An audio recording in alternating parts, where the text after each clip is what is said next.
Então, pessoal, boa tarde, né, a todos e todas aí que estão presentes. A gente ainda está com um número relativamente... O pessoal deve estar chegando, né? Então, mais de antemão, né, boa tarde.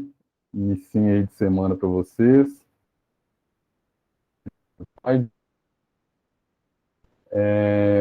Hoje vai ser hoje a nossa última aula, né, antes da prova, da segunda prova de vocês. Eu já estava falando aqui alguns detalhes da prova, né, para quem estava aqui na sala de aula, e eu vou voltar nesse conteúdo, né, nessa abordagem ao final da aula, tá bom? Por quê? Nessa nossa aula de hoje, que tem o tema de novos modelos de administração, eu vou dar uma pausa aí rapidinho, mais ou menos de uns 10 minutos, para a gente poder discutir um pouquinho como que foi o teste, né, o teste de vocês, até para saber se ficou alguma dúvida de algum aluno. Quero colocar também algumas considerações que eu pude observar em relação às respostas. E só ver aqui. Pode falar, Lucas. Professor, então, eu moro aqui em Petrópolis e tá, Uhum. chovendo muito agora. Começou a chover muito agora. E tá acabando a luz toda hora. Eu teria problema se saísse da sala? Não, se você caísse, como você me avisou, eu já... Nossa, e Lucas, assim, mano, eu sei, viu? Mas já que você me avisou, é isso aí. Se você Então, cair... tá tranquilo. Beleza. Tá trovejando bastante aqui. Se queimar Tá o dando para PC, ouvir. já era. Não, tá dando para ouvir o barulho ao fundo. Então, Já era. fica Valeu, o máximo professor. que der, tá bom? Se não der, é isso aí. Beleza, valeu, mano. Falou. Então, voltando aqui, né? E aí, no teste, pessoal, uma situação só que me incomodou um pouco, né? Embora eu acho que é esperado, né? Era esperado que acontecesse isso, porém, dessa vez vai passar, das próximas não. Muitas pessoas, né, fizeram um copia-cola. A ideia não é essa, pessoal. A ideia não é que vocês vão lá no material que eu disponibilizo, peguem o mouse, copiem e colhem lá no documento, não. O exercício, e aí entra, vocês estão na universidade, né? Aqui na universidade, e principalmente, vocês estão numa fase remota que vai voltar depois para o presencial. No presencial não existe a possibilidade, na maioria das disciplinas, de avaliações com consulta, né? Eu até estava falando isso no início, lá, quando a gente, aqui da nossa conversa de hoje, falei, prova com consulta e tal. Basicamente é isso, né? Porque eu não consigo vigiá-los para que não consultem, embora alguns professores tem essa prática, né, em dia de prova, todo mundo liga a câmera e o professor fica lá vigiando cada um de vocês.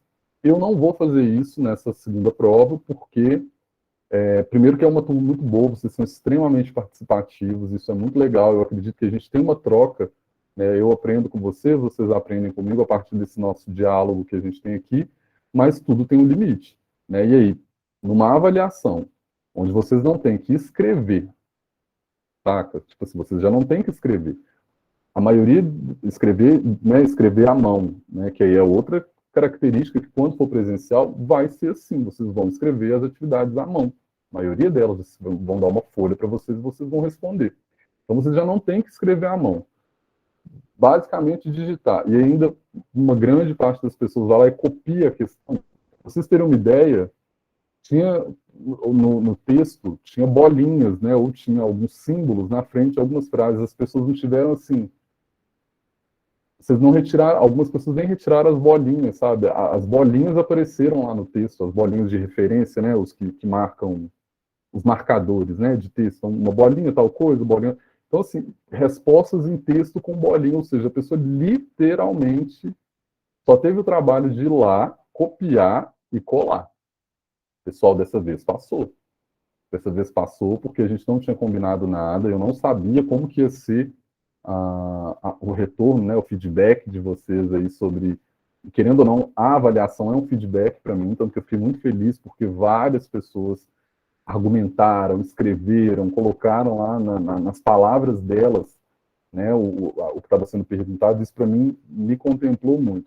Mas essas pessoas que copiaram, assim, literalmente o texto e colocaram lá, se acontecer isso na prova, é zero. Porque, como eu estou falando, né, vocês já não têm que escrever manualmente. né? Eu não consigo exigir de vocês não consultarem nada. É muita inocência, né, da parte do professor aqui do lado acreditar, então, enfim, não é sobre isso, mas é muito mais um elo de confiança entre eu com vocês. Eu confio em vocês que vocês têm a capacidade de responder a pergunta. Não faço perguntas assim mirabolantes de difíceis, não, muito pelo contrário. A gente combinou várias coisas e eu tenho cumprido os meus combinados. Olha, não vai cair nada que não está nos slides. As questões eu direciono, essa questão aqui é de tal coisa, só vai cair de tal. Então, assim, eu estou fazendo a minha parte. Espero que vocês façam a de vocês. Porque, mais uma vez, vocês estão num momento um pouco diferente e vocês já precisam de se preparar para a realidade presencial, né? Porque vai ter uma hora que vocês vão voltar. E aí, voltando para cá, que vocês já voltem minimamente amadurecidos nesses critérios, né? De começar a fazer provas sem consulta, né? Esse copia-cola não existe. Então, vou combinar com vocês aqui, mais uma vez. Para esse teste 2 aí que aconteceu, foi, eu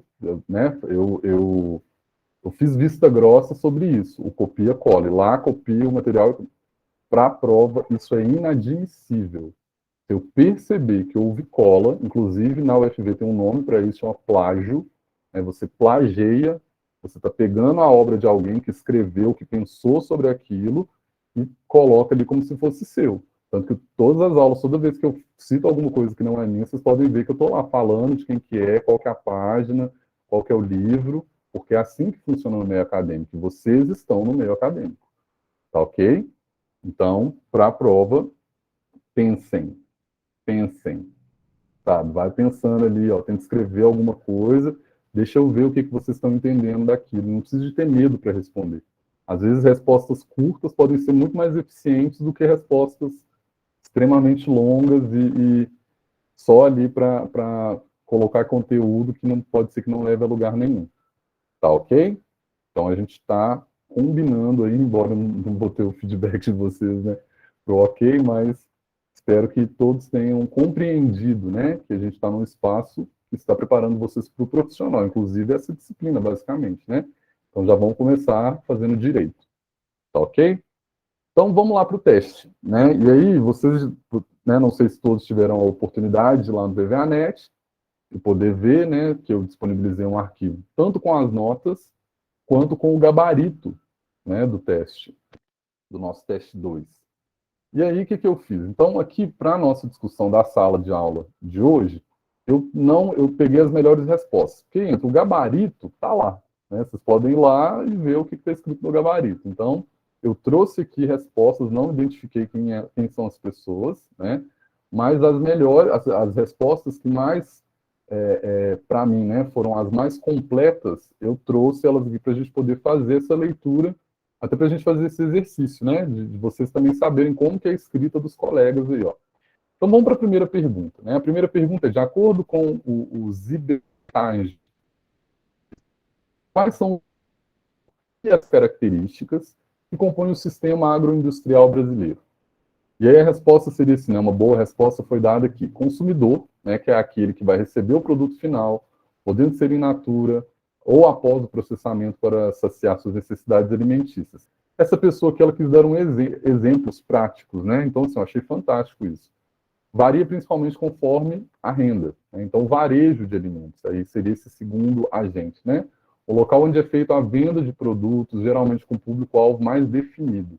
Um exemplo pode ser a Feira dos Produtores Rurais, nas quartas-feiras, em Viçosa, né, no qual grande parte dos produtos,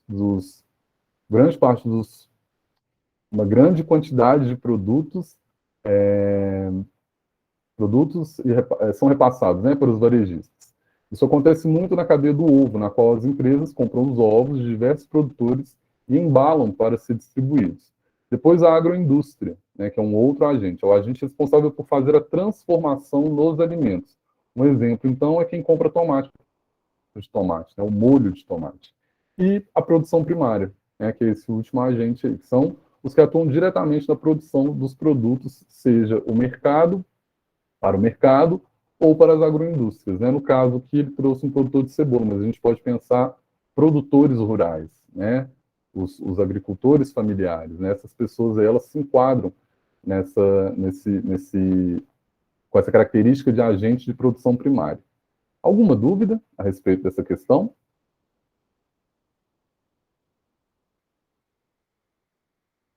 Se não tem dúvida, vamos então para a segunda questão.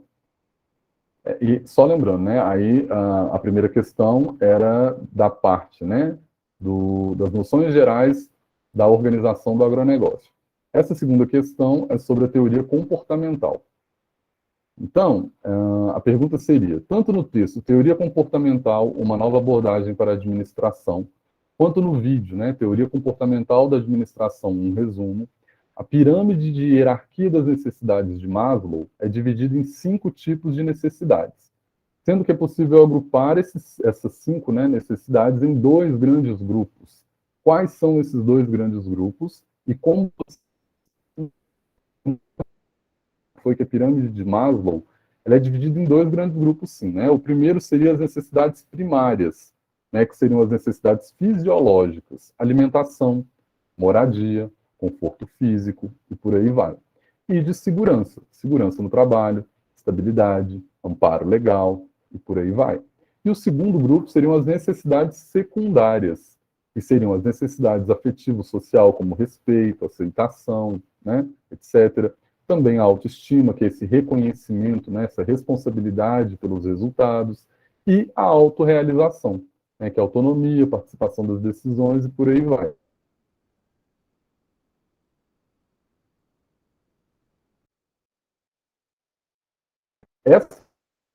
Muitas pessoas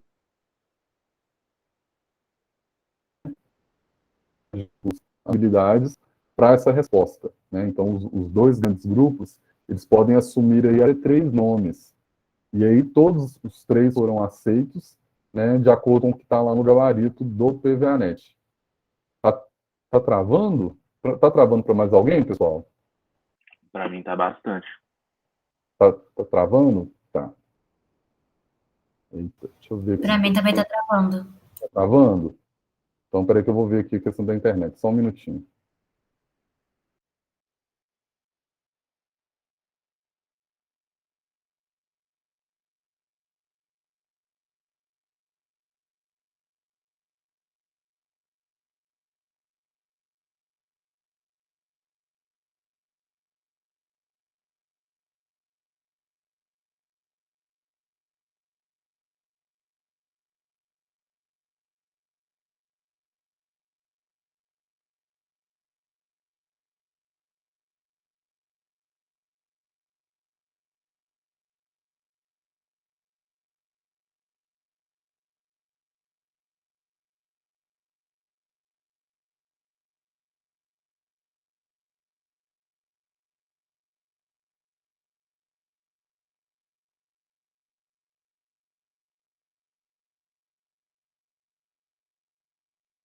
Melhorou, pessoal? Tipo assim, vou tentar fazer com a mão, porque se for travar, já vai aparecer para vocês, né? Ah, professor, tá travando, assim, você tá falando e tal, vai dar uma travada e volta, dá uma travada e volta. É? Sinceramente, travando desse jeito aí que você deu exemplo, não. Ah, tá. Porque aqui, para mim, eu não consigo ter essa noção de quanto travando está. Eu tentei mexer aqui no Wi-Fi, mas vamos ver. Porque se eu mexer demais, ele cai, e aí eu caio para vocês. Mas vamos lá, então. Deixa eu ver onde que eu parei, né? Na pergunta. Tem alguma dúvida a respeito dessa segunda questão, né? Que aí entra, né? Todas as possibilidades foram aceitas de acordo com o que está lá no gabarito.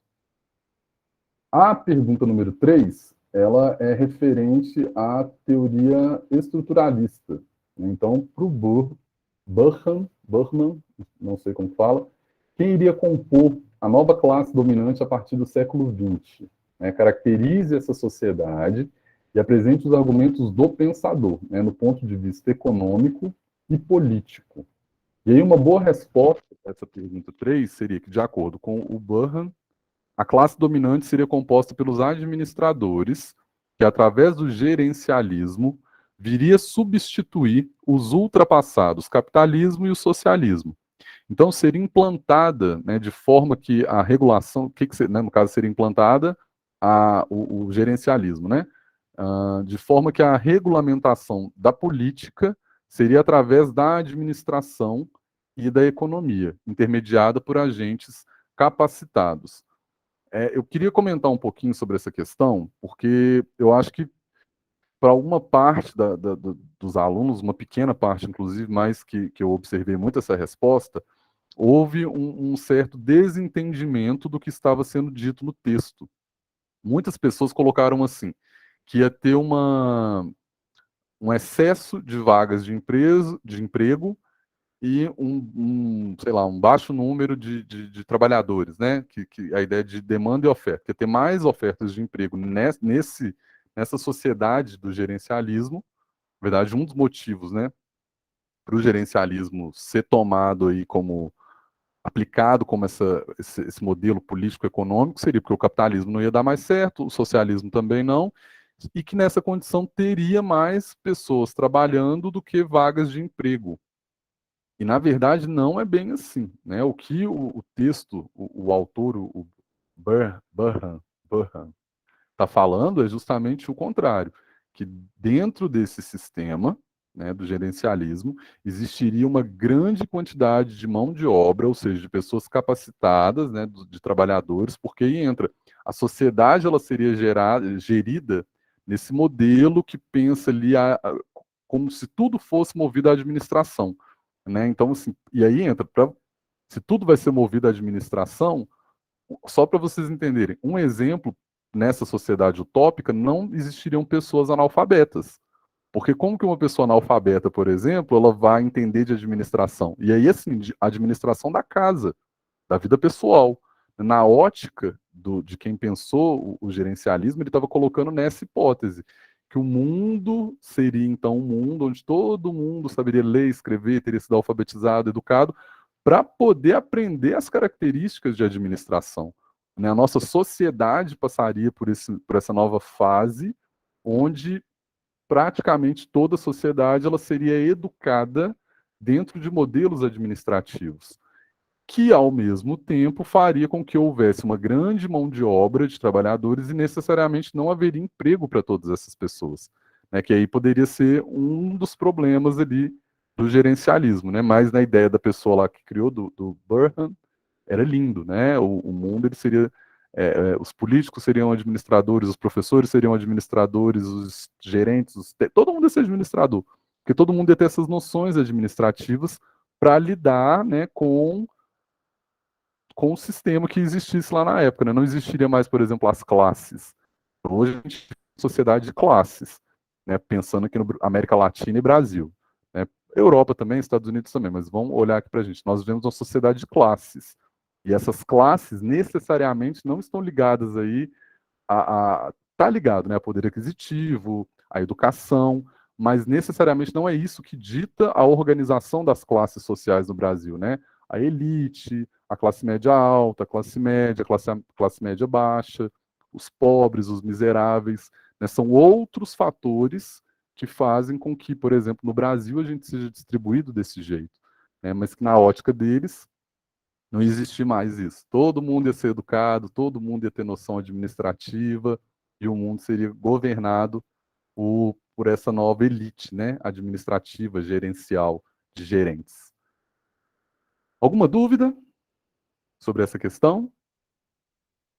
Se não tem, vamos então para a última questão. Né? A última questão, ela inclusive era do assunto recente, né? Era da aula do dia, então, da administração participativa. E a pergunta era a seguinte: quais são os 4 sistemas e suas características proposto pelo Renis Likert, importante pensador da administração participativa dos anos de 1960, né, a década de 60? E aí uma boa resposta foi a seguinte, né? Então, quais são esses 4 sistemas? O primeiro é o sistema autoritário coercitivo. É um sistema forte, em que quem está na liderança faz o que quer, o controle é muito rígido e centralizado, comunicação precária e pouco relacionamento interpessoal. No segundo sistema, seria o sistema autoritário benevolente. Inicialmente falando, é uma variação do sistema 1, logo menos rígido, né, e um pouco mais flexível, há uma pequena liberdade. A comunicação é relativamente precária e pouca interação social. Já o terceiro sistema é o sistema consultivo, né? Ele pende para o lado participativo, com gestores que ouvem os colaboradores. E, por último, o quarto sistema é o sistema participativo, né? Que é uma democracia, é quase uma democracia por excelência. É o sistema mais aberto entre os quatro, né? Entre os quatro sistemas, onde todos os funcionários são valorizados e ouvidos, né? Quase nulo o controle e a rigidez. E os gestores, dentro das normas, são livres para tomarem as decisões. A comunicação flui em todos os sentidos. Então, assim, essa foi uma resposta que eu achei bem completa, né? A pessoa, tá vendo? A pessoa foi lá, leu o texto, entendeu o que estava sendo falado e veio comentando ali. E é isso que eu gostaria muito de vocês para a prova, né? Até para a gente continuar mantendo aí notas boas, uma turma boa. Assim, coloquei como dica, né? Mas aí entra, pessoal, cada um tem seu jeito, cada um tem sua forma de escrever, como eu falei, às vezes com uma resposta curta você consegue atingir ali o objetivo do que está sendo perguntado, tá ok? Então, como eu falei, a gente viu aí nos testes, né, os assuntos abordados dessas 4 aulas e eles não vão cair na prova, né? Para a prova, para a prova de depois de amanhã, na quinta-feira, então vocês vão ver, o conteúdo é apenas as aulas síncronas, né? Essas aulas que a gente está aqui batendo papo, trocando ideia. Sistema de organização burocrática, concepção weberiana de burocracia, teoria das relações humanas, teoria neoclássica e a abordagem sistêmica da administração, que foi a nossa última aula, e essa aula de hoje, novos modelos de administração. Então vamos lá, vamos começar então essa nossa aula de hoje, né? E aí, para começar essa aula, até porque, pessoal, o próximo módulo muda um pouquinho. Então aqui, o que eu vou tentar fazer, né? Eu vou tentar fechar todas essas teorias. Aqui não é tanto teoria que a gente vai ver, né? A gente vai ver muito mais a aplicabilidade de um modelo, né, de pensamento sobre administração, mas fecha, né, o que a gente está vendo aqui, que é essa parte mais teórico-histórica, né, onde a gente está aqui sempre falando de data, de lugar, de pessoas e tal, mas que foram todos os pensadores, né, todos os cientistas, os intelectuais que pensaram a administração, e se hoje a gente está aqui onde a gente está, podendo consumir o que a gente consome produzindo, né, o que a gente produz, é muito graças a essas pessoas. Então a gente precisa de entender, sim, vocês como futuros bacharéis em agronegócio, né, dependendo de onde vocês forem trabalhar, ou na fazenda que vocês forem trabalhar, ou na empresa privada que vocês forem trabalhar, ou então em alguma cooperativa, enfim, numa organização, é interessante saberem, né, do porquê que aquilo funciona daquele jeito e poder opinar sobre alguma coisa com essa validação. Não, isso aí eu vi em tal lugar, eu sei disso, então é legal. E aí, vamos então partir, que aí eu vou tentar fazer são 3 slides aqui bem rápidos, de um breve resumo histórico do do dito período da administração que a gente viu até o momento. Vocês viram com a professora Lorena e eu pude dar continuidade aqui. Então, o primeiro período, ele é marcado, né, como o período cartesiano e newtoniano da administração, né? Tem a fotinha dos 4 aí, depois quem quiser ver o slide lá, vai ver a carinha deles e o ano quando eles viveram. Mas, nesse período, acontece a criação das bases teóricas da administração, né, que elas são iniciadas pelo Taylor, pelo Fayol, e que envolveram principalmente a administração científica, a teoria clássica e a neoclássica, né? Então, a influência predominante foi a física tradicional do Isaac Newton e a metodologia científica do René Descartes. Então, tanto Newton quanto Descartes foram base, né, para o Fayol e para o Taylor poder pensar as teorias e metodologias administrativas deles lá na Europa e Estados Unidos, onde cada um estava. Foi um período que ele se iniciou no início do século XX até a década de 60, né, aproximadamente, e no qual o pensamento linear e lógico predominou na teoria administrativa. A gente sempre falou disso aqui, né, que tem essa ruptura onde para-se de ficar pensando as coisas linearmente, porque o pessoal começa a ver que não é bem assim. E aí entra até a teoria dos sistemas. Opa, tudo é sistema, a gente precisa de enxergar o todo e também as partes que compõem esse todo, né? E isso não tem nada de linear, muito pelo contrário, é bem abstrato. Então foi um período de calmaria, ou seja, né, do início do século XX até a década de 60, e de relativa permanência no mundo das organizações. Aí a gente vai para o segundo período, que é o período sistêmico da administração. Então, a influência, né, da teoria de sistemas substitui o reducionismo, o pensamento analítico e o mecanicismo, e aí a gente lembrar, isso foi na nossa última aula, né, e são substituídos pelo expansionismo, o pensamento sintético e até teleologia, né, respectivamente. Isso tudo a partir da década de 60. Então, a abordagem sistêmica trouxe uma nova concepção da administração e a busca do equilíbrio na dinâmica organizacional, né, no caso da organização, em sua interação com o ambiente externo. Então, o que aconteceu aqui? A partir aí da década de 60, com a substituição, né, desses 3 postulados ali que eram colocados, né, como pilares, né, o reducionismo, a forma de pensar reducionista, esse pensamento mais analítico e o mecanicismo, eles foram substituídos, né, pelo expansionismo, que é essa forma mais aberta de pensar, esse pensamento sintético, né, e a teleologia, para quê? Para poder fazer essa visão sistêmica da administração, de uma organização. Né? Porque o pessoal viu que, do jeito que estava, a própria sociedade e aí o próprio modelo capitalista, ele foi exigindo que as organizações e as empresas se adequassem para essa nova realidade, né? O trabalhador não é o mesmo mais do início do século, o consumidor não é mais o mesmo do início do século, os próprios donos, né, os empresários, e aí entra também os agentes públicos, né, os políticos que, de certa forma, também fazem a administração pública, né, do Estado, isso tudo mudou. Então, precisava de acontecer uma mudança também dentro, né, do setor administrativo, das teorias administrativas.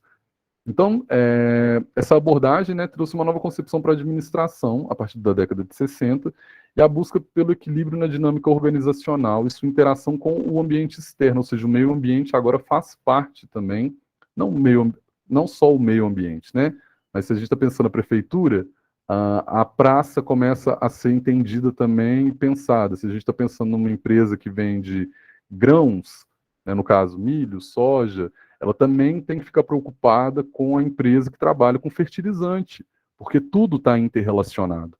Né, e teve sua maior influência no movimento, né, no caso aí, esse segundo período, que a partir da década de 60, ele teve sua maior influência no movimento do desenvolvimento organizacional. Eu imagino que no curso de vocês aí, vocês vão ter outras disciplinas que vão ter essa palavra, né?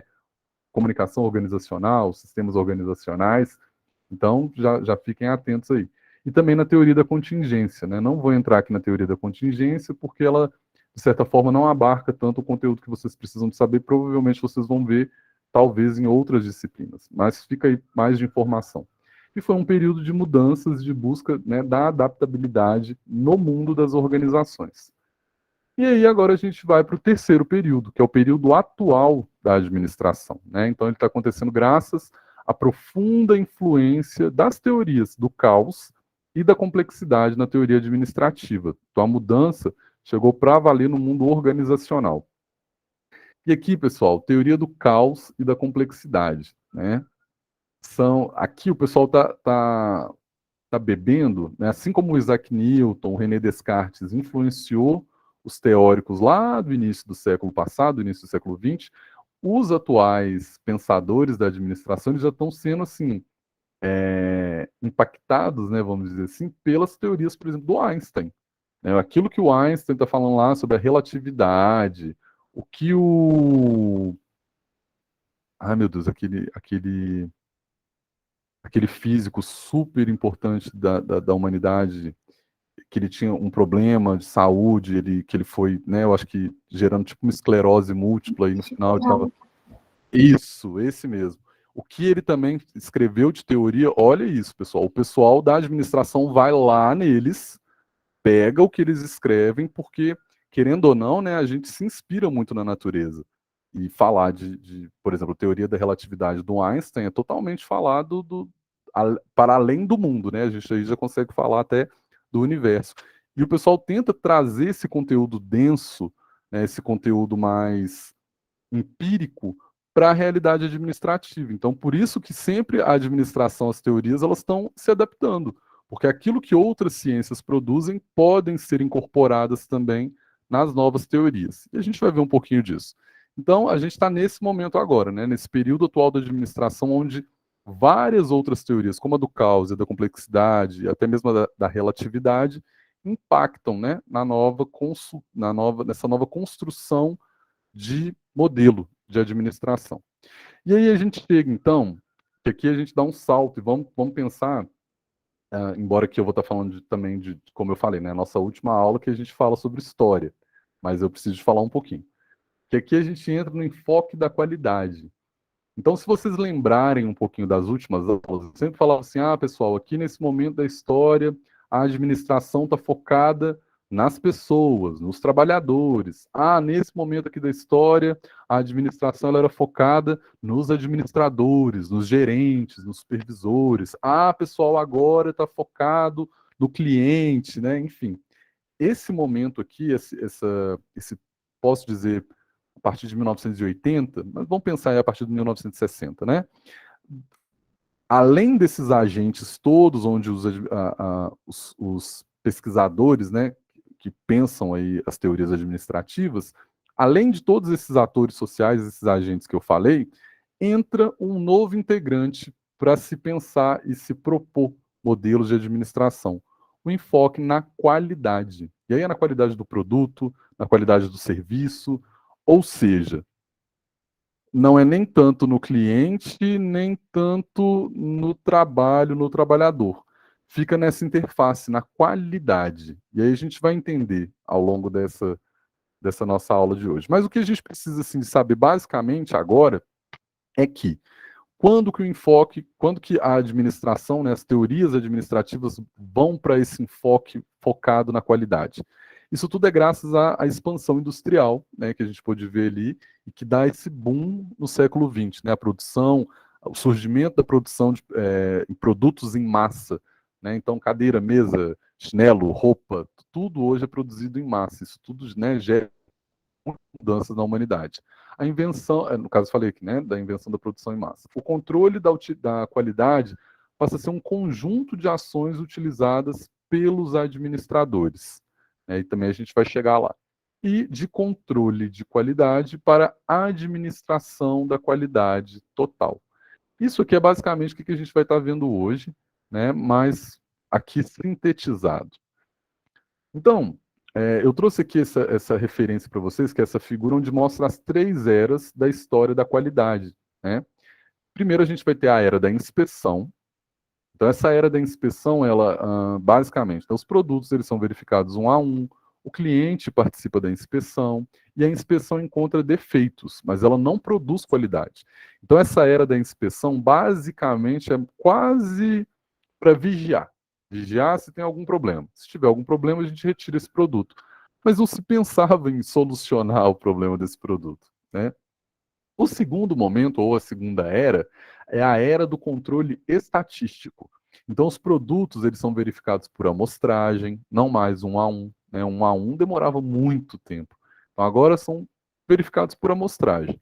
O departamento especializado faz controle de qualidade, ou seja, as organizações, as empresas já criam um segmento dentro da própria empresa, um departamento, né, para controlar ali a qualidade do produto e do serviço que está sendo oferecido para os consumidores.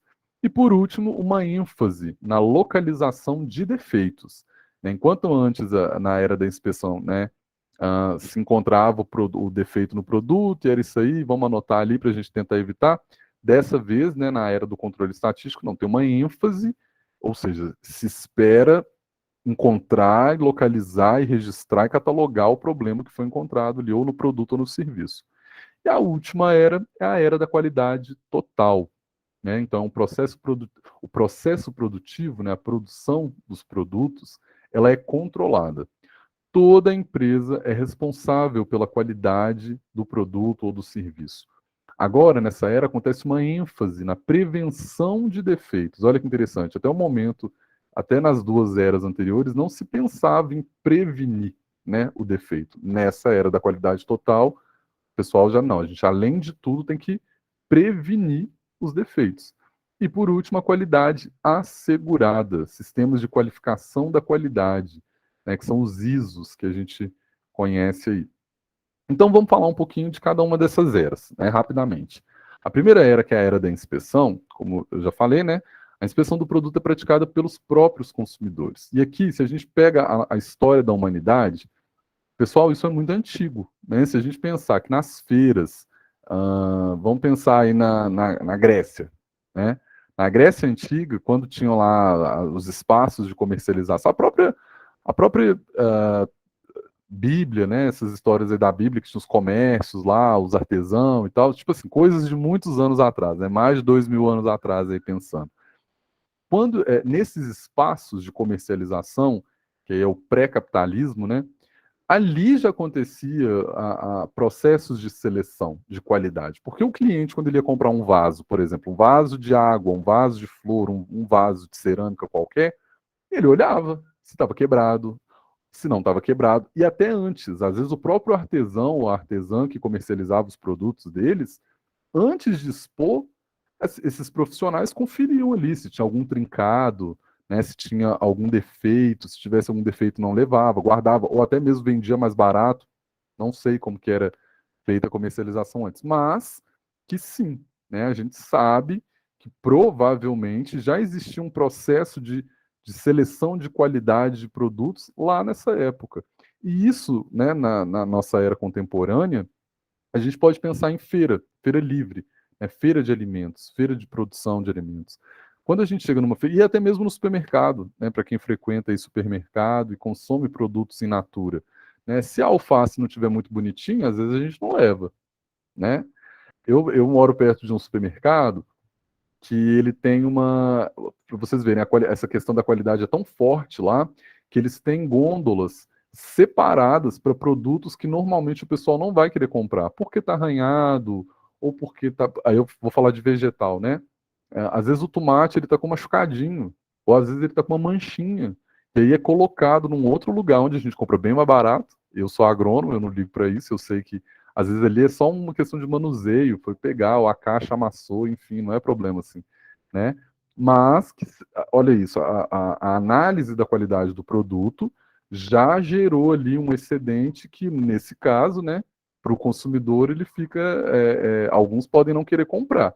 Eu compro, porque é mais barato, mas houve ali um processo de inspeção que fez com que esse produto, né, conseguisse aí ocupar esse lugar diferente, ou voltar para o estoque, ou ser vendido mais barato, ou ser devolvido para o fornecedor. Então, na era da inspeção, quem que fazia essa inspeção? Então, na pré-revolução industrial, ela era praticada pelo próprio produtor ou pelo prestador de serviço. Né? Isso na era pré-revolução industrial. Durante a Revolução Industrial, ela foi praticada pelos próprios trabalhadores. Né? Então, porque aqui na Revolução Industrial é pensar, né, que as fábricas começaram a ser inventadas. Na pré-revolução industrial é pensar no... meu Deus, como que é o nome daquilo? Aquele espaço onde você fabrica ferro, você fabrica cadeira, essas coisas assim.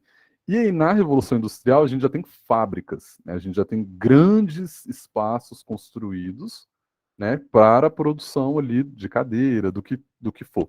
E aí, nesses espaços, são os trabalhadores que são responsáveis, então, por supervisionar, né, fazer essa inspeção. No pós-Revolução Industrial, então, ali no inicinho ali do século XX, ela foi praticada pelos supervisores, né, porque, como a gente pôde ver, tanto Weber falou sobre essa característica de ter supervisores, mas também eu creio que talvez o Fayol ou o Taylor também, né, já estava falando ali dessa hierarquização dos postos de trabalho, que precisava de ter, né, entre o chão de fábrica e a gerência, ter essa posição de trabalho, de trabalhadores, né, que faziam aí essa interface entre esses dois grupos de trabalho, que no caso eram os supervisores. E aqui, esses supervisores eram quem realizavam, iam lá ver se tinha produto quebrado, se tinha acontecido algum problema na linha de produção.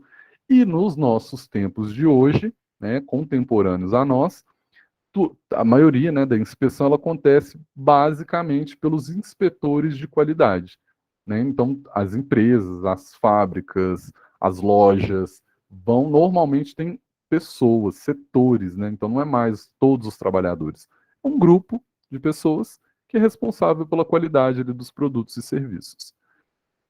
Muitas empresas, né, ainda estão e continuam seguindo essa filosofia de controle de qualidade, enquanto outras, né, não têm nem qualquer preocupação com a qualidade, sequer chegaram à era da inspeção, né? No entanto, essa inspeção ela não produz qualidade, né, apenas encontra os produtos defeituosos. Então, quanto mais severa a inspeção, mais defeitos são encontrados ali em produtos. Isso aqui eu quis trazer, pessoal, para a gente, porque eu acho que pode ser que vocês lidem na realidade de vocês, né? O campo brasileiro, ele não é uniforme em relação a maquinário, tipo de tecnologia, até mesmo tipo de produtor, né? No Brasil, a gente tem produtores familiares, os médios produtores e os grandes produtores. Então, só aí vai ter uma diferença gigantesca, gigantesca, de maquinário, de tecnologia que está sendo utilizada, de tipo de produção de culturas, né? Enquanto o pequeno produtor às vezes consegue diversificar na área ali e plantar vários tipos de produção, os grandes produtores normalmente são monocultura. Então, a qualidade, medir qualidade, por exemplo, de um grão de soja de uma fazenda do Centro-Oeste é muito diferente que medir a qualidade, sei lá, de um alface produzido aqui na Zona da Mata. Né? Então, assim, e aí entra, às vezes é mais fácil os produtores de soja, de milho, de grãos, né, do Centro-Oeste terem e conseguirem fazer essa seleção de qualidade dos produtos deles, porque eles conseguem se articular por cooperativa e ter esses grupos de inspeção, do que às vezes o produtor rural, o agricultor familiar de uma outra região do país, que de repente é ele mesmo, junto com a família dele. Então, assim, né, mal às vezes consegue dar conta ali, de toda a parte produtiva, de colheita, armazenamento, colocar na embalagem, levar para os mercados, ou levar para a feira, ou levar para o Ceasa para poder comercializar. Né? Então, essa parte está dizendo mais ou menos isso, que existe esse gap. Né? Enquanto o pessoal está querendo superar a era da inspeção, muitas organizações, empresas, né, nem chegaram nela ainda. Um segundo momento, pessoal, é a era do controle estatístico. Né? Então, nessa era, o controle pela inspeção ele foi aprimorado por meio de técnicas de amostragem e outros procedimentos que têm sua base lá na estatística. Provavelmente vocês ainda não fizeram, vocês devem fazer EST 105, não sei se é EST 220, mas são as disciplinas da estatística aqui de Viçosa, onde vocês conseguem ter essas noções, na verdade nós, né, porque eu também fiz essa disciplina, onde nós das agrárias e praticamente todo mundo da engenharia, a gente precisa de ter essas noções estatísticas, né, de como montar, por exemplo, uma linha de análise ou uma linha de inspeção sobre produtos. Né? Isso tudo é através de métodos estatísticos. Então, o pessoal percebeu isso e incorporou isso dentro dessa era desse controle da qualidade, que no caso aqui foi o estatístico, pela metodologia estatística. Né? E aí o Walter Schwartz, em 1924, ele preparou o primeiro rascunho do que viria a ser conhecido como uma carta de controle de qualidade. A Segunda Guerra ela foi assim, um grande impulsionador do controle estatístico da qualidade, né? Porque as Forças Armadas Americanas produziram muitas peças de canhão, de arma, de tudo aquilo que envolve, né, a indústria bélica. E essa indústria bélica ela toma uma proporção muito grande em muito pouco tempo. E aí, para otimizar, né, otimizar recurso, otimizar matéria-prima, o que eles faziam? Eles faziam essas inspeções de controlar se, sei lá, se o canhão, se as rodas, todas aquelas peças, até mesmo bala, né, a arma, se estava tendo ali perda. Né? Então o pessoal precisou de montar um sistema de qualidade nos Estados Unidos, né, para poder perder o mínimo possível nessa produção em massa de produtos de guerra, até porque a guerra estava acontecendo, então precisava de mandar navio o tempo todo, avião, arma, então era mais ou menos essa lógica. Né? Então, a própria guerra ajudou esse modelo de qualidade estatístico a tomar essa proporção maior aí de aceitabilidade dentro da lógica mundial como eficiente, né? Porque o pessoal conseguiu comprovar que realmente era eficiente fazer esse controle a partir da indústria bélica. E, por último, o Armand Feigenbaum, em 1951, ele escreve um livro chamado Quality Control, né? E ele defende a ideia de as empresas deveriam criar um departamento para cuidar exclusivamente da qualidade. Vocês veem que é um pouco parecido, né, com o que eu tinha falado um pouquinho antes. Mas é isso, nessas eras elas vão acontecendo às vezes uma dentro da outra, uma um pouquinho depois da outra. E por último, a era da qualidade total, né? Então, nas duas eras anteriores, a ênfase ela era na qualidade do produto ou do serviço. Já nessa era, inclusive a nossa, a gente está na era da qualidade total, né? A ênfase ela se desloca para o sistema de qualidade. Então, abre aspas, né? A qualidade não diz respeito apenas ao produto ou serviço, nem é uma responsabilidade apenas do departamento da qualidade. A qualidade é um problema de todos os funcionários e abrange todos os aspectos da operação da empresa. Então, né, aqui eu acho que não preciso nem te explicar o que está sendo dito, mas é basicamente isso. Então, a qualidade é uma questão sistêmica, né, de acordo com o que a gente pôde ver na nossa última aula, né, da teoria dos sistemas. Então, qualidade é uma questão sistêmica, engloba todos os setores de uma empresa, de uma organização, né, não tem como separar isso, tudo é interligado. Garantindo-se a qualidade do sistema, garante-se a qualidade do produto e do serviço. Então, entra bons salários, ao mesmo tempo com boa estrutura para trabalhar, ao mesmo tempo com mão de obra qualificada, ao mesmo tempo com gerentes e funcionários motivados, ao mesmo tempo que funcionários podendo opinar dentro daquilo que a empresa pensa como projeto, como possibilidade de produção. Então, sistema, né? E 3 autores responsáveis pelo desenvolvimento dos princípios das técnicas da qualidade total foi esse Feigenbaum, o Deming e o Ishikawa. E a gente vai ver um pouquinho aqui de cada um deles. Então, os 3 estão falando basicamente de técnicas de qualidade total, né? O Deming, ele fala ali a partir do quê? Ele defende corrente de clientes, ao que ele defende qualidade total, né? É fazer certo da primeira vez, na ótica dele. Quanto mais você se dedica para fazer algo bem feito, ou seja, para fazer a primeira vez, mais eficiente você é.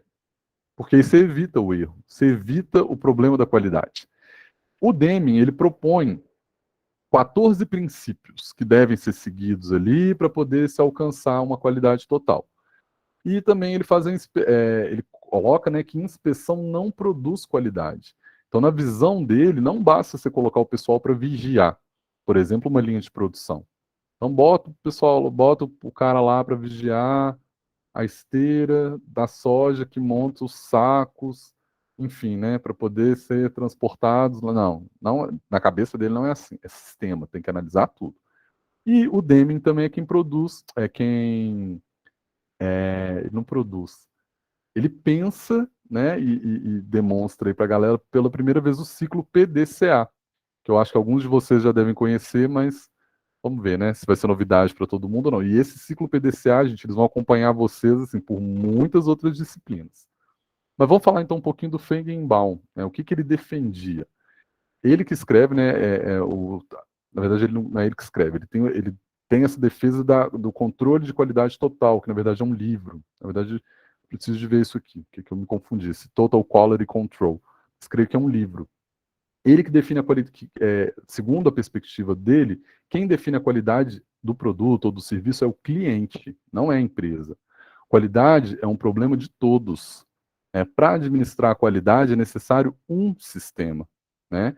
E qualidade depende das pessoas. Então vocês veem que o Feigenbaum está mais próximo um pouco das teorias anteriores, né? Ele ainda faz essa interface com as pessoas, os trabalhadores, colocando aí no cliente essa responsabilidade que é quem define a qualidade. E vamos lá. E por último, o Ishikawa, né? E aí o Ishikawa ele defende que todos os funcionários e áreas da empresa são responsáveis pela qualidade, um pouco parecido, né, com os outros. Método de resolução de problemas de qualidade, ele propõe alguns métodos, né, de resolução de qualidade. Ele que coloca também, ele que propõe os círculos da qualidade, que é uma metodologia que eu vou mostrar aqui para vocês rapidinho, e também pensa o diagrama de Ishikawa. E aí a gente vamos vendo aí. Então vamos falar um pouquinho da qualidade total do Deming. Primeiro, quem é Deming, né? William Edward Deming. É esse da fotinha aí que vocês estão vendo. Em 1946, foi criado lá no Japão a JUSE, né, essa União de Engenheiros e Cientistas do Japão. É uma entidade que é privada, porém sem fins lucrativos. Então, provavelmente uma cooperativa, uma associação, que seria o centro de controle de qualidade daquele país. Lembrando, pessoal, 1946 é o final da Segunda Guerra Mundial, né? Então, infelizmente, o Japão está passando por aquela situação muito complexa, que são as bombas de Hiroshima e Nagasaki, né, que destroem uma grande parte aí do país deles. Estão acontecendo algumas outras coisas no mundo, e o Japão, nessa época, o mundo está com os olhos sobre o Japão, né? Infelizmente, a gente tem essa trágica situação, né, criminosa, que foram as bombas de Hiroshima e Nagasaki, que destruiu a cidade, mataram várias pessoas, gerou muitas pessoas com sequelas ali por conta da radiação. Mas aí, só para contextualizar vocês em que época que está acontecendo isso aqui. Em 1950, essa June, June, tá errado aqui, tá? Não é June, não, é Juse, que é do mesmo do primeiro bloco. Ele convida o Deming, né, para ministrar um curso padrão de estatística que ele havia ajudado a criar, né? O Deming, pessoal, eu vou falar, não sei se eu vou falar nesse ou no outro slide, não, é nesse. Ele é um estudioso americano, um senhor, né, americano, que foi trabalhar, ele sempre gostou muito de estudar essas questões de administração. E ele também percebe, né, ali ele estuda Fayol, ele estuda Taylor, e ele também propõe algumas teorias, mas quando ele percebe que a qualidade ela vai ocupar esse lugar de importância dentro dos estudos da administração, ele também começa a propor, pensar, escrever teorias, escrever métodos, e aí ele é convidado. Por isso que existe essa interface, né? Por que alguém americano está indo lá? Então, ele já era meio que conhecido nos Estados Unidos por ser essa pessoa que tinha essa capacidade, né, analítica de pensar em modelos administrativos, e ele estava propondo uma novidade, que é esse conceito assim, pensando, né, no controle de qualidade como um conceito, né, que a gente está vendo aqui que é mais uma ferramenta. Então, o Deming, ele disse, quando ele foi lá, que a melhoria da qualidade, né, que ele definiu como a redução da variabilidade, era o caminho para a prosperidade, por meio do aumento da produtividade, a redução de custos, né, da conquista de mercados e da expansão do emprego. Então, ele defendia essas quatro ações relacionadas ao controle de qualidade.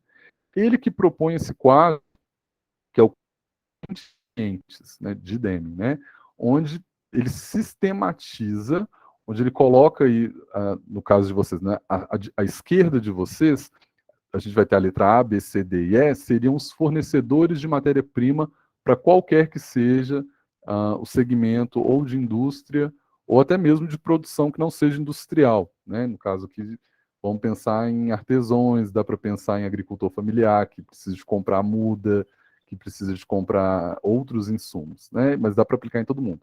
Então tem o recebimento e teste desses materiais. Então, a revolução que o Deming propõe já é basicamente que quando a indústria, quando a empresa, quando o negócio compra, adquire a matéria-prima, essa matéria-prima precisa de ser testada, porque já começa por aí, entendeu? O teste é na matéria-prima, se a quantidade veio certa, se a qualidade daquele produto é aquela mesma que foi oferecida, se a condição da matéria-prima é a condição necessária para a linha de produção da continuidade, para, né, se produzir o produto ou serviço.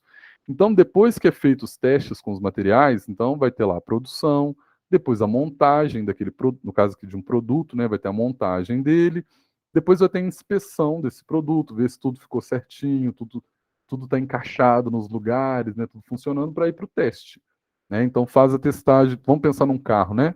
Faz a testagem ali do carro, ver se o motor está funcionando, as rodas, todos os sistemas do carro, e aí vai para a inspeção final.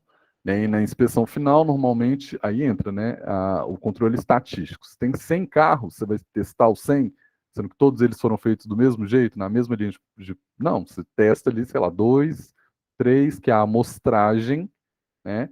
Testa, vê tudo, se tem algum defeito, algum problema. Se um tiver, pode ser que todos tenham. mas enfim.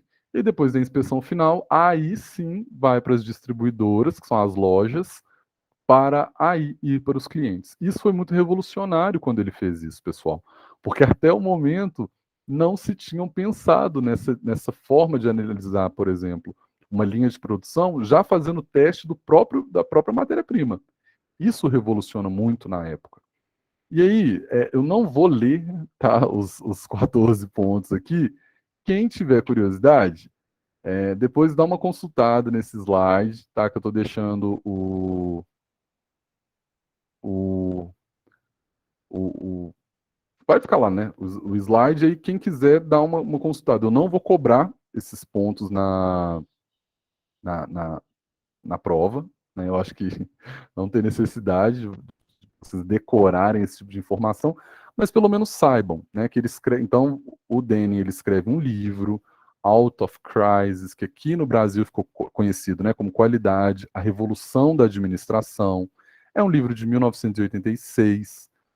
E que assim revolucionou aí todo o sistema administrativo que faz com que a gente esteja nessa era nossa atual aqui contemporânea da qualidade. Então a administração no mundo ela passa pelos tempos da qualidade e muito graças ao Edward Denny. Então tá aqui, né, os 14 passos, os 14 pontos que ele defende que tem que ser seguidos, né, os princípios para se obter aí uma elevada qualidade na sua produção. Aí vamos chegar no ponto, para mim, mais importante do Denny, como contribuinte para as nossas carreiras, vamos dizer assim. Esse é o quadro PDCA, né? P de Plan, D de Do, C de Check e E de Action, né? No planejar, executar, verificar e agir. Esse plano PDCA, pessoal, como eu falei, ele vai acompanhar vocês em várias outras disciplinas. Não sei se algum de vocês já teve contato com esse quadro, mas ele é um quadro muito simples. Na verdade, não é simples, né? É um quadro onde é separado os quadrantes, são 4 quadrantes, né? Pensa numa estrela, mesmo, aquela estrela de geografia. Enfim, 4 quadrantes. Em cada um desses quadrantes, né? O administrador, a equipe da administração, ou vocês mesmos aí, quando estiverem fazendo os trabalhos de vocês nas disciplinas, vocês separam isso. Então, vocês têm um objetivo. Então, por exemplo, o objetivo é entregar o trabalho X lá na disciplina Y. A gente sabe o que a gente tem que fazer, né? Qual que é o tema do trabalho. Então, aí começa. Então, planejamento. Então, como que a gente vai se reunir, onde a gente vai se reunir, que horas a gente vai se reunir, na casa de quem que a gente vai se reunir. Isso aí é planejamento. Aí depois vem a execução. Quem vai ficar com qual parte do trabalho, né? Como que cada um vai fazer? A gente vai dividir de partes, enfim, né? O fazer aí, o executar. Depois o verificar. Depois a gente junta, vê o que a gente, né? Cada um fez a sua parte, a gente altera ali se ficou uma coisa diferente ou mal feita para a gente conseguir mandar bem. E o último passo, né, que no caso, estou falando aqui hipoteticamente, tá, pessoal? De um trabalho onde vocês precisam de fazer em grupo. O último é a apresentação, né, que aí é o agir, no caso, apresentar o produto final, ou o trabalho, ou o TCC, o que for.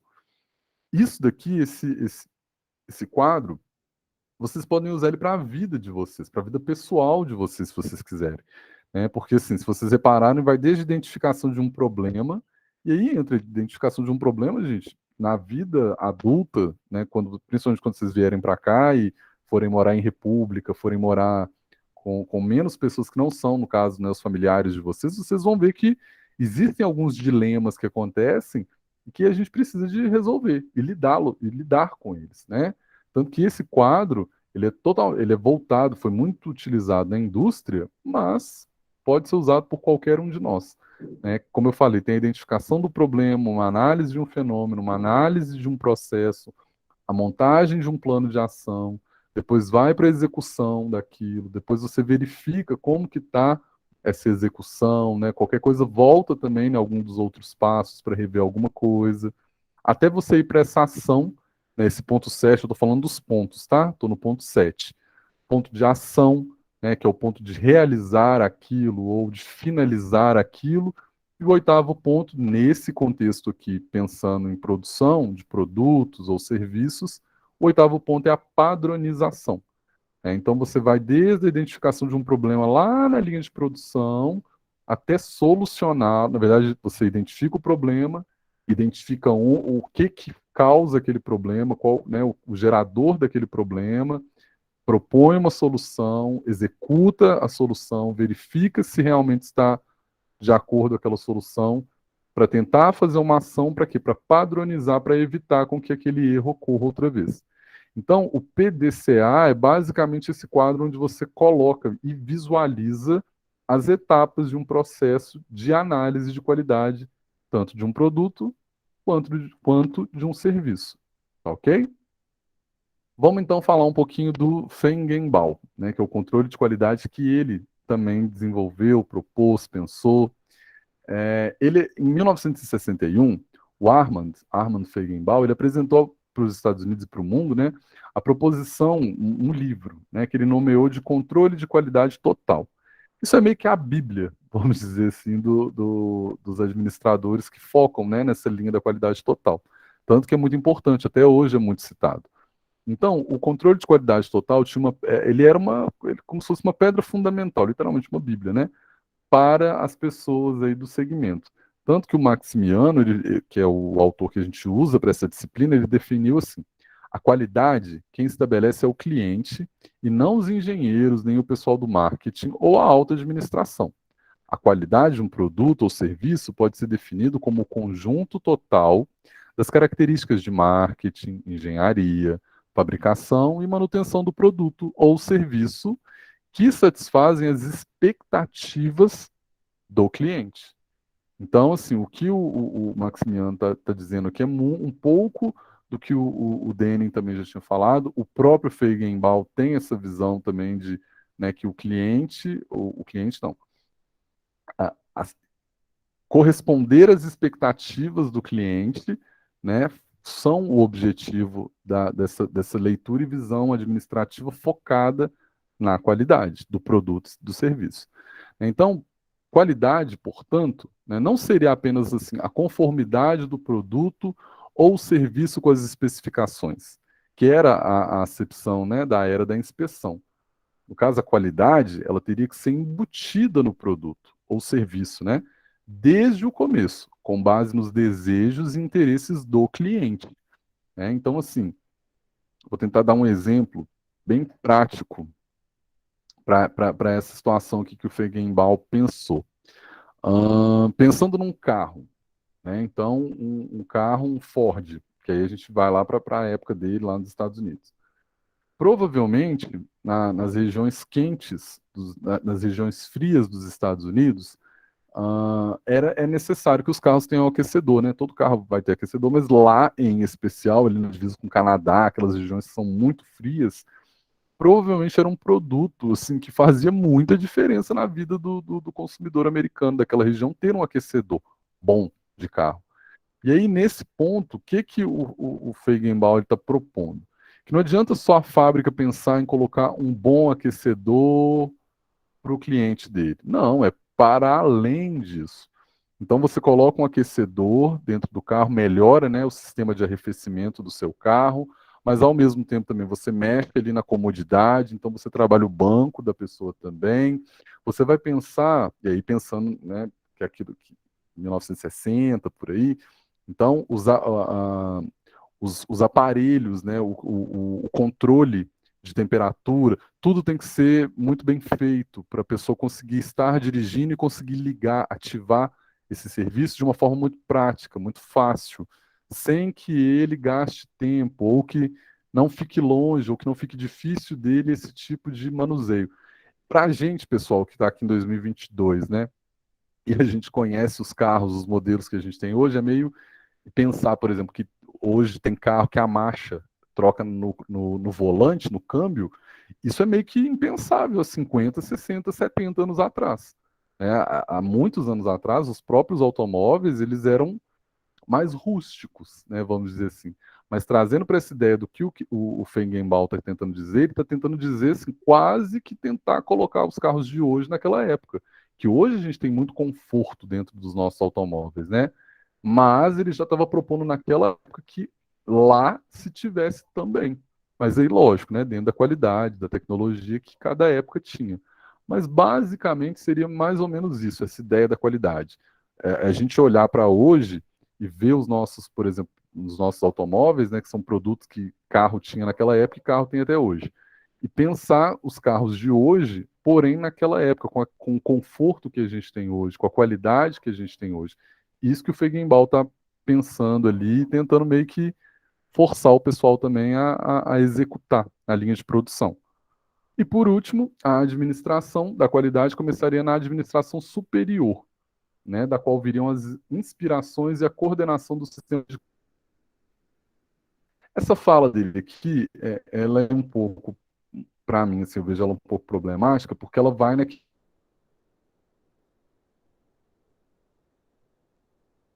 lugar que a gente estava falando no início da aula, né, de pensar uma sociedade onde todo mundo vai ter, né, o superior, todo mundo vai, e aqui ele vai um pouco nesse lugar. Então, a administração da qualidade, né, no serviço de qualidade, ela começaria na administração superior. Então, ele está meio que reforçando aqui a importância, isso é muito bom, a importância dos centros de capacitação universitária, né? Faculdade e universidade. Mas, ao mesmo tempo, é como se falasse só quem frequentou esses lugares que pode, por exemplo, pensar e propor soluções para sistemas de qualidade, ou até mesmo pensar o sistema de qualidade. Né? E aí a gente sabe que nem todo mundo que está na universidade consegue, às vezes, ter, né, essa maturidade de refletir, pensar e propor no pessoal da administração, lógico, né, para solucionar esse tipo de situação, como a gente sabe que muito feirante, muito artesão, muitas pessoas que não passaram por um curso, pelo banco de uma universidade ou de uma faculdade, mas que conseguem também resolver alguns problemas, e aí nesse caso aqui da qualidade, né? Então, não sei se eu concordo tanto assim com o que ele está falando. Porém, e aí o outro ponto que ele fala é que é valorizar o papel do departamento da qualidade, né? Que ele deve ter o papel de garantir a qualidade dentro dessa nova concepção. E aí sim, né, eu concordo super com ele que dentro das empresas, organizações, vai existir esse grupo de pessoas que vão ser responsáveis pela qualidade do produto e do serviço. Né? E não mais todo mundo tem que cuidar e todo mundo tem que sair fazendo inspeção ali para poder ver se tem algum problema. Né? Isso acaba gerando até muito tempo, dispendio de tempo. E aí vamos falar do terceiro, dessa terceira pessoa, né, que é um dos cunhadores aí desse momento atual que a gente vive, que é essa era da qualidade, né? E por último aí, no caso, o Kaoru Ishikawa, esse senhor, né, japonês, e que ele aí entra, né? Vamos voltar um pouquinho na história do Japão. Então, lá em 45 acontece, né, a ocupação americana no Japão. Quando os americanos, as forças armadas americanas chegam no Japão, o Japão, né, infelizmente, tinha acabado de acontecer toda aquela calamidade que ocorre, e com isso os sistemas de telecomunicação do Japão estavam extremamente frágeis, estavam extremamente abalados, né, os fios, postes, eu não sei como é que era na época não, mas eu imagino que devia ser assim, né, os fios, postes, que levar as redes de comunicação, telefones especialmente falando, estavam destruídos, estavam destroçados, né? Afinal de contas, tinha acabado a Segunda Guerra Mundial e tinham jogado 2 bombas atômicas lá para testar, né, em cima do pessoal no Japão. E aí a Força Armada Americana faz uma pressão sobre a indústria de telecomunicações japonesas e obriga a indústria, né, estranho isso, mas os obrigam, né, a adotar o modelo de qualidade total que o Denning tinha proposto lá nos Estados Unidos, né, que era o TQC. Enfim, né? E aí, nisso, sim, o Japão, por relações de aliança, né, e aí não somos. Aí já é história, né?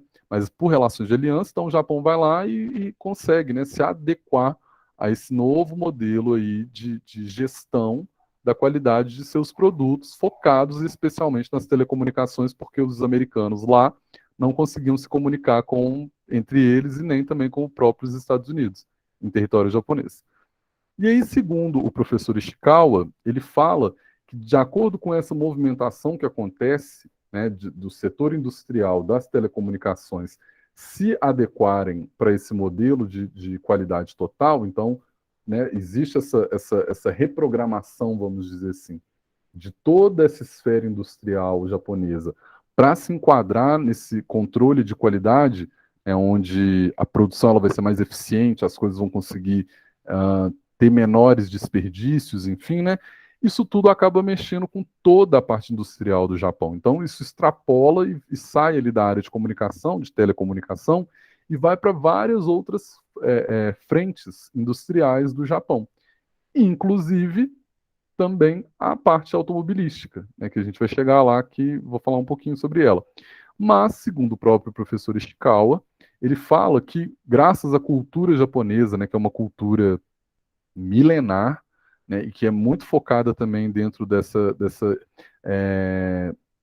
ideia, né, dessa ideia não, na verdade, a cultura japonesa ela é muito pautada a regras, né, é uma população, é uma cultura que ela valoriza regras, ela valoriza hierarquias, e isso meio que ajudou a população japonesa, o fato da cultura ter essas características, com esse novo modelo de qualidade, né, que também ele é mais pautado, ele vai ter ali suas regras, ele vai ter ali um passo a passo daquilo que tem que ser seguido, né?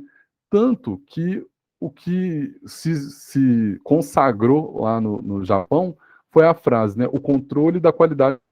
Essa frase, controle da qualidade total, ela fica muito forte lá no Japão, nesse período de reconstrução do pós-segunda guerra do país, aliado a essa mudança no setor industrial da telecomunicação e que foi também para outros setores, como, por exemplo, a própria Toyota, né, a marca de fábrica de automóveis Toyota, ela se apropria muito desse novo modelo de qualidade moderno, vamos dizer assim, né, que é esse pensado lá pelo Denny, que era um americano, que foi levado para o Japão. Mas vamos lá. Então, na perspectiva do Ishikawa, né, o que ele defende é que a qualidade, ele também defende, né, que a qualidade é uma responsabilidade de todo mundo, de todos os envolvidos dentro de uma organização. Porém, a qualidade deve ser coordenada e orientada por uma gerência de qualidade. Então, ele também defende, assim como o Feigenbaum, que tem um grupo dentro da organização que é responsável por cuidar da qualidade. Não é todo mundo da organização que tem que cuidar, né? Senão ocupa muito tempo. E aí essa expressão controle da qualidade total, ela evolui para a frase, né? Administração da qualidade total. Que aí, creio eu, que acontece essa grande revolução, né? Essa troca dessa expressão de controle da qualidade total para administração da qualidade total, ela é esse marco de que a cultura japonesa se apropria, né, desse novo modelo, essa nova forma de produção, focada aí em qualidade, né, para o produto final, e isso vai gerando aí uma sucessão de evoluções, vamos dizer assim, que a gente vai chegar aí no nosso último conteúdo dessa parte, que é o modelo japonês de administração. Né? Vamos dizer assim, deu tão certo a situação dessa troca entre o conhecimento estadunidense e o conhecimento japonês na área da administração focada na qualidade, que isso gera uma revolução no mundo, mas a partir aí do Japão, no sentido de que o Japão consegue produzir o seu próprio modelo de administração. E vamos entrar nele então. Mas antes disso, contar uma breve história da Toyota, né, para vocês conseguirem entender como que foi impactante isso, essa revolução dentro do modelo deles. A Toyota, que é uma empresa de dois japoneses, né, eu não trouxe aqui o nome deles, mas são dois sócios que tinham essa fábrica de automóvel e que em 1950 eles fabricavam 1.000 carros por mês. 30 anos. E aí, em 1950, lembrando, né? Então, os Estados Unidos chegam lá em 45, e aí vai acontecendo 45, 46, 47. está tendo a expansão deles, dos modelos, desse modelo de qualidade na administração. Nos anos 80, ou seja, né, já havia uma consolidação, eles já haviam se passado mais de 30 anos que tinha, né, o CQT, agora eu não vou lembrar porque a sigla é em inglês, né, mas que o controle de qualidade total já estava sendo implantado, já tinha sido implantado no Japão. E aí, na década de 80, a Toyota, a mesma fábrica que produzia 1.000 carros por mês, agora produzia 1.000 carros em minutos. E nisso, eu não trouxe aqui, mas na referência que eu peguei, falava que antes, os japoneses, eles, toda vez que tinha um problema na linha de produção, que eles verificavam que tinha um erro, ou que tinha um problema, no caso, né, da verificação da qualidade, eles paravam toda a produção de carro. Então, parava a fábrica inteira, se vissem um problema na linha de produção. Parava a fábrica inteira e ali ia para tentar descobrir de onde estava o problema, onde estava acontecendo o problema, para tentar solucionar esse problema, corrigir e evitar com que ele não acontecesse mais. Segundo os relatos da literatura, em meses, ou seja, né, por dia, chegava a parar, assim, sei lá, centenas de vezes a linha de produção. E que isso gerava até um certo incômodo, assim, né, porque parava tudo. O pessoal, às vezes, não era de outro setor e tinha que parar para resolver. Mas que, em meses, eles conseguiram se adequar, que chegou assim uma época que por anos eles não pararam mais a produção, porque não tinha mais o que dar errado. Eles já tinham corrigido tantos problemas, eles já tinham entendido, já estavam tão afiados, vamos dizer assim, né? Nessa parte de gestão, e aí gestão de organização, gestão de produção, gestão na comunicação, em todos esses segmentos que compõem, né, a organização que a gente está falando aqui, que eles pararam de errar. Né? Lógico, deviam errar, mas assim, era ínfimo o erro perto do acerto, do número de acertos deles, que era gigantesco. E aí, como que é esse modelo de administração japonês? Primeiro que ele praticamente leva o nome, né, de sistema Toyota de produção. Então ele é focado na qualidade total, ele se apropria do sistema Ford de produção, Fordismo, linha de produção, provavelmente vocês viram com o professor Lorena, mas qualquer coisa a gente passa aqui rapidinho, da administração científica, né, que é outro ponto que a gente já conversou também em outras aulas, né, essa administração científica, então, baseada em conceitos, em teoria, e também em repetições, em experimentos, né, você vai lá no, aquilo que o experimento do Mayo, na fábrica de Orfwood, era isso, né, uma administração, você vai lá, coleta dados, analisa, estuda, para depois você saber explicar ou prever algumas coisas. Isso está dentro do campo da administração científica. E, por último, a base cultural japonesa, que tem suas peculiaridades, né, que é diferente de todo o resto do planeta, e que essa base cultural japonesa ajudaram, né, a construir esse modelo de administração próprio deles. Esse sistema ele é baseado, assim, basicamente nesses dois pilares, né, que seria a fabricação com qualidade e a eliminação de desperdícios, mas sempre focado muito nessa visão de respeito e de valorização das pessoas, né, que está aí essa figura. E aí, o que seria a eliminação dos desperdícios, que é um dos dois pilares, né, do modelo?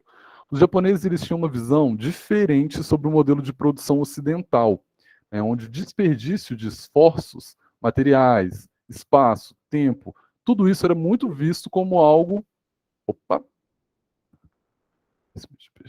Isso, Thiago, isso mesmo. O Ishikawa, na verdade, assim, isso tudo está acontecendo concomitantemente, né? O Ishikawa ele está escrevendo, porque eu achei muito estranho. A literatura não deu muito foco no Ishikawa. Eles ficaram mais falando dos outros autores do que do próprio Ishikawa. E aí a espinha de peixe, se eu sei por conta da época, é dessa época. É dentro desse modelo de produção que eu acho que ele fez até nem era para a indústria automobilística, já era para outros setores. Mas é sim, tá? Quem não conhece, pessoal, depois eu apresento aqui a espinha de peixe rapidinho, porque eu nem trouxe para o slide, porque eu achei isso muito estranho. Os dois materiais que eu consultei não focavam muito no Ishikawa, focavam mais nos dois americanos. Por isso que eu falei, não, deixa eu tentar trazer para o pessoal aquilo que não é tão dito, vamos dizer assim. E aí, basicamente, o que está escrito aqui seria isso, que eu vou tentar resumir também por conta do nosso tempo. Existe uma crítica da cultura japonesa sobre como a cultura ocidental, Estados Unidos, Europa e América Latina, na produção industrial, né? Então, eles olhavam para esse lado daqui do planeta e falavam, e percebiam que o desperdício era muito grande, né? Que o pessoal aqui não tinha muito cuidado, né, em planejamento, controle da produção, compra, controle de qualidade, enfim. E lembrando, pessoal, que aí, vamos lá, né? O capitalismo é um sistema de consumo. Né? O capitalismo não está muito preocupado com desperdício, o capitalismo não está muito preocupado com excesso, ele não está muito preocupado com isso, né? Então, que aí já mostra também como que era a mentalidade das pessoas da cultura japonesa, e quem sabe, talvez até uma grande parte dos orientais. Tanto que a gente está vivendo hoje uma disputa, assim, só um parêntese, tá? Essa questão da Rússia, Ucrânia e Estados Unidos, né? Conversa um pouco com isso aqui que a gente está falando, porque o debate que existe entre Ucrânia, Rússia e Estados Unidos, OTAN, né, é um pouco sobre essa questão cultural, forma de ver o mundo. Né? A Rússia ela é um país capitalista, ela está dentro do sistema capitalista, mas por muitos anos ela negou esse modelo, tanto que ela foi União Soviética, então um regime socialista, que dentro dessa visão econômica, eles também têm essa crítica ao excesso de consumismo, ao excesso de desperdício, ao excesso de estoque, do lado, vamos dizer, daqui, né, do capitalismo, do Ocidente, isso é muito visto com muito bons olhos. Você tem muita coisa, você trocar de imóvel todo ano, você trocar de carro todo ano, você trocar de casa todo ano, enfim. Lá, e aí onde que faz essa ponte, né, com Rússia e Ucrânia aí? É porque na mentalidade dos russos e das pessoas lá, né, daquela região, a OTAN, que simboliza os Estados Unidos e a Europa Ocidental, está invadindo o território que aí entra, né? A Ucrânia, ela faz parte da União Soviética, junto com alguns outros países daquela região. E quando termina a Guerra Fria, né, a queda do Muro de Berlim em 89, existe um acordo que não foi assinado, mas um acordo de boca, tem até gravações disso, onde os presidentes, tanto dos Estados Unidos quanto da União Soviética na época, falavam, então a gente mantém um limite. Né? Então metade do mundo, metade da Europa, né, fica aqui próxima à União Soviética, que depois vira Rússia, e de lá para lá, e aí pega na Itália, o pessoal fica com os Estados Unidos, essa cultura mais ocidental. O que está acontecendo hoje é que alguns desses países que eram antes dessa parte, vamos dizer assim, da União Soviética, com essa mentalidade um pouco, até um pouco mais crítica, vamos dizer assim, ao próprio capitalismo, né, esse modelo moderno de pensar, agora, eles estão se aliando à OTAN, né, que é esse símbolo do capitalismo dos Estados Unidos no mundo. E isso gera esse impasse com a União Soviética, no caso com a Rússia, né? Isso gera esse impasse com a Rússia. Né? Então, assim, eu só tentei trazer para vocês para mostrar como que a cultura de o mundo todo não está dentro de uma mesma cultura. Né? O mundo todo não vê, por exemplo, o capitalismo do mesmo jeito. Nós vemos de um jeito, outras partes do mundo enxergam de outra forma. E aí, voltando para o Japão, para essa época, é isso que estava acontecendo. E aí, nessa ótica de produção ali dos anos 50, 60, 70, dos Estados Unidos, né, e da Europa, ela era chamada de just in case. Né? Então, por via das dúvidas, assim, tradução livre que significa. E o just in case seria o quê? Mantém os recursos abundantes e né, assim, abundantes no caso de estoque. Então, produz muita coisa e guarda. Guarda, porque se tiver algum problema, a gente tem estoque, porque fornece especialmente máquinas, né? Só que isso gera outros problemas, né? Porque a área da economia não vou entrar tanto, mas se você mantém muito produto em estoque, isso pode gerar um desbalanço no mercado e quem pode pagar o preço disso é o consumidor. Enfim. E aí o modelo japonês ele já veio com uma outra perspectiva. Ele pegou, vamos dizer assim, né, as técnicas colocadas pelos autores americanos, mas tentaram adaptar a cultura deles de produção. E aí vem a cultura just in time, né, que é produzir apenas o necessário no momento certo. O just in time, provavelmente vocês viram ali em geografia, né, creio que no ensino médio ou oitava série, que fala um pouquinho sobre isso, né, que é esse modelo de produção onde não existe estoque. Então a Coca-Cola faz isso muito. Eu sou de Belo Horizonte e eu morava relativamente próximo da fábrica da Coca-Cola. E a Coca-Cola tinha muitos caminhões escritos just in time. A Fiat também. Isso é o quê? Chega um pedido, chega uma nota lá de pedido, sei lá, precisamos de 1000 Coca-Colas de 2 litros. Um exemplo, tá, pessoal? Não sei não, mas assim, um exemplo. E aí chegava esse pedido para o pessoal de manhã, esse pessoal fazia até o horário do almoço, a quantidade X, parava os caminhão lá, eles colocavam no caminhão e ia. Não se gerava mais estoque. Então, e tanto que isso hoje, olha para vocês verem, a Coca-Cola, que é uma empresa americana e tudo mais, já adotou essa metodologia just in time. Ela é muito eficiente, porque ela reduz muito custo, mão de obra e matéria-prima, né? Porque você só produz aquilo que é necessário para o momento. E também eles têm a cultura Kaizen, né? No caso, não sei se é uma metodologia ou se é cultural, mas Kaizen significa, né, é uma palavra japonesa que significa aprimoramento contínuo. Então, além deles fazerem produções sob medida, vamos dizer assim, né, a partir da necessidade do mercado, eles produzem aquele produto lá e disponibilizam, eles ainda fazem esse aprimoramento contínuo que eu tinha falado lá atrás, né? Por exemplo, da Toyota, que eles erraram muito no início e depois pararam de errar, porque eles aprenderam com os próprios erros, né?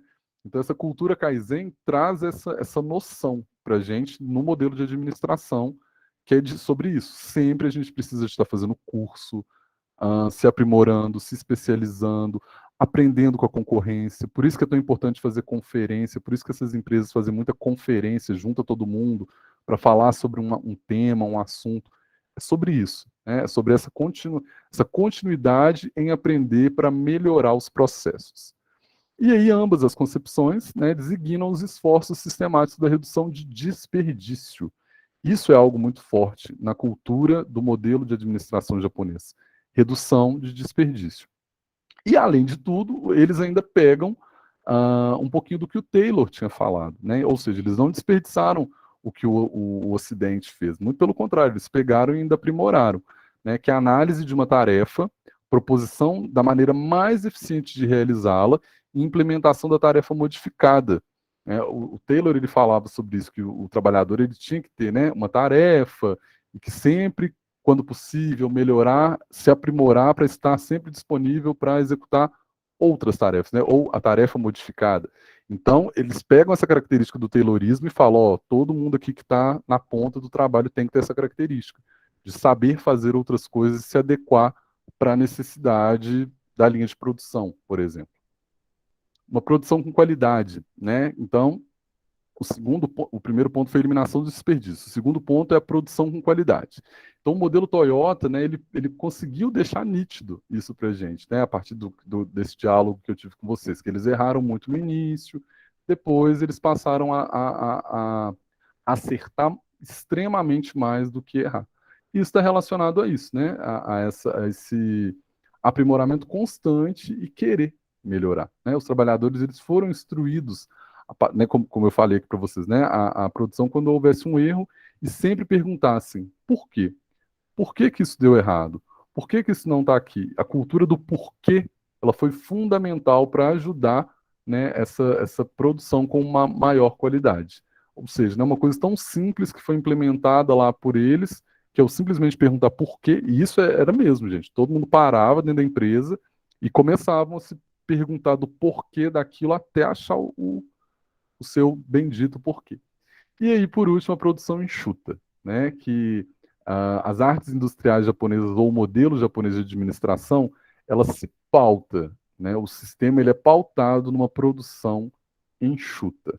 Mais uma vez aí, não sei se isso é tão coerente com o capitalismo, mas de certa forma eu gosto muito dessa metodologia, essa forma de pensar, uma produção mais enxuta, menos desperdício, menos estoque, e uma orientação para a economia de recursos, né, eliminação dos desperdícios e a organização ou empresa enxuta, né, que aí entra aí no nosso cotidiano de hoje, a gente escuta muito isso, né, tem que enxugar não sei o quê, tem que enxugar não sei o quê, ou seja, essa organização enxuta, ela era um termo, uma expressão adotada pelos japoneses lá na década de 80 para falar sobre as suas empresas, né, sobre as suas organizações, que eram enxutas de recurso, enxutas em produção e que, ao mesmo tempo, eram extremamente eficientes.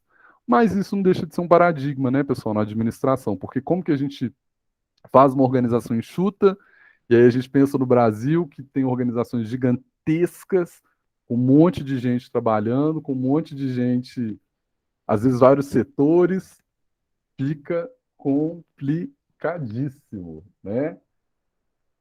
Finalizei aqui com vocês, vou disponibilizar aqui agora a lista, o link, né, para a lista de chamadas. Nesse caso, era... tá. Ficou alguma dúvida dessa aula, pessoal? Essa aula, assim, foi uma das mais gostosas que eu fiz, porque justamente por isso que eu falei com vocês, né? Eles estavam focando muito no material, eu falei, não, os meninos precisam de saber de outras coisas também. E aí foi quando eu, né, quis trazer para vocês esse modelo, o japonês. Embora eu imagino que vocês já devam... Eu acho que é mais eu relembrei vocês do que vocês aprenderam alguma coisa. Só para falar então da nossa próxima aula, né, relembrando, pessoal, então dia 24, quinta-feira, 4 horas da tarde, vai ser a nossa segunda prova, ela vale 30 pontos, vai ser pelo PVANet, e o conteúdo vai da aula de sistema de organização do Weber, né, weberiano, lá, e a burocracia, até essa aula de hoje, novos modelos de administração. Opa, oi Yara, eu vou olhar lá, vou conferir, mas eu tinha feito Beleza, bom que se não tiver, eu já coloco essa e a aula anterior, tá bom? E aí hoje ainda, pessoal, me dá um tempinho, porque a questão de fazer upload é muito demorado, tá? Para quem quiser, que aí eu vou fazer lá, colocar num link para vocês os vídeos, tá bom? Ficou alguma dúvida? Se tiver, por favor, manda aí no chat, abre o microfone, fiquem à vontade para a gente ter essa troca. E se não tiver, a gente se vê então semana que vem. E aí pode também mandar e-mail que a gente vai conversando.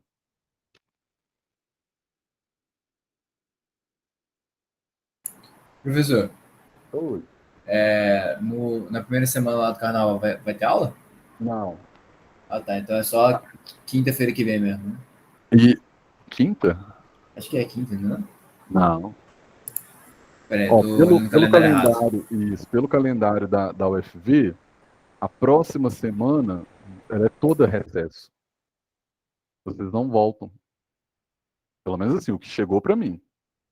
Chegou aqui para mim que tanto que eu não dou aula, nem terça nem quinta que vem. Vocês só voltam na outra. Só dia 8, então. 8 de março. Isso. Ah, Isso. tá. Então beleza. Bom, Tranquilo. Valeu, professor. Até mais. é nóis. Ô, Rian, se você tiver aí, a chamada você tem que responder, tá? Você tem que ir lá no link e colocar, e preencher. Pessoal, alguém avisa o Rian se der tempo, porque eu acho que ele respondeu aqui presente. E ele não é presente, não. Ah, beleza, você está online. Isso, tem um link aí. Você clica no link e aí responde lá no formulário pra gente, tá bom? Abraço.